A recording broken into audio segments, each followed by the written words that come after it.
ఇక్కడ నేను కొన్ని సాప్లింగ్స్ రెడీ చేసుకున్నాను. ఇవి ఇండోర్‌లో పెట్టినాను. ఇంకొక 1 మంత్ అయితే 1 మంత్ అయితే సమ్మర్ వస్తది మాకిక్కడ యూఎస్‌లో. ఇప్పటి నుంచే కొన్ని పెట్టుకున్నాను సాప్లింగ్స్.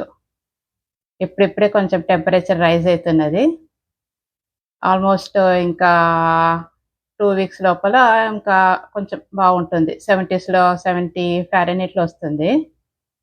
సో, అందుకని ఇప్పుడే కొన్ని పెట్టుకున్నాను. ఇవి టమాటాలు, క్యాప్సికము, వంకాయ ఇంకొన్ని పెట్టుకోవాలి తీగ జాతివి. ఇంకా 2 వీక్స్ తర్వాత అవి తీగ జాతివి పెడతాను. ఇప్పుడు ప్రస్తుతము ఇండోర్‌లో ఉన్నదివి. ఇండోర్‌లో ఇట్లా ఎండ తగిలే చోట ఇట్లా గ్లాస్ డోర్ దగ్గర పెట్టుకున్నాను లోపల. ఇవి ఆవాలివి. ఇంకా చిన్న చిన్న సాప్లింగ్సే ఉన్నది. ఇది ఒకటి, దీనికి పువ్వు వచ్చేసింది. ఈ ఒక్కదానికి ఆవాలకి ఇలా యెల్లో ఫ్లవర్స్ వస్తాయి.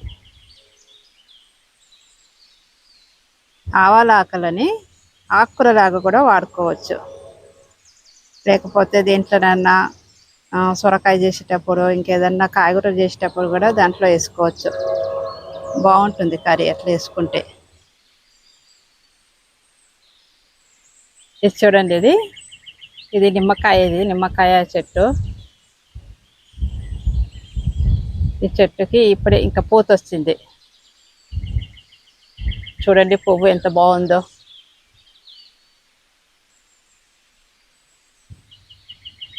దీని స్మెల్ కూడా చాలా బాగుంటుంది. ఈ ఫ్లవర్ స్మెల్ ఇప్పుడే ఇంకా పూత స్టేజ్లో ఉన్నది. చూడండి ఇక్కడ, ఇది ఎల్లో జాస్మిన్, వింటర్ జాస్మిన్. ఇది ఓన్లీ ఫిబ్రవరి టు ఏప్రిల్ వరకు వస్తుంది పువ్వులు.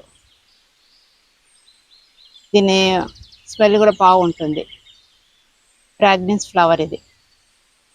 ఎల్లో కలర్లో చిన్నగా ఉంటుంది ఫ్లవర్. ఇప్పుడిప్పుడే అది బ్లూమ్ అవుతుంది. స్ప్రింగ్ స్టార్ట్ కాగానే చూడండి ఇక్కడ మొత్తం ఇంకా బతువ అంతా వాలంటీర్గా వచ్చేసేసినాయి. మొత్తం నా కుండీలన్నీ ఇంకా బతువ తోటకూరతో నిండిపోతుంది. ఇదంతా బతువ. దీంట్లో కొన్ని తోటకూర కూడా ఉన్నది. చూడండి, దీంట్లో నేను మెంతాకు వేసినాను. మెంతాకు వింటర్లోనే వస్తుంది, సమ్మర్లో రాదు. సమ్మర్లో తొందరగా వాడిపోతుంది. సో వింటర్ని నేను ఇట్లా ఉపయోగించుకుంటాను. ఇలా వింటర్వి కొన్ని ఆకుకూరలు వేసుకుంటాను. ఇది కొంచెం చిన్నగా అంటే దానికి ఒక 3-4 ఆకులు వచ్చిన తర్వాతనే దాన్ని వాడుకుంటే దాంట్లో ఉన్న న్యూట్రియంట్స్, విటమిన్స్ ఎక్కువ ఉంటుంది. ఇంకొంచెం పెద్దగా అయిన తర్వాత దాంట్లో అంత విటమిన్స్ తగ్గిపోతుంది.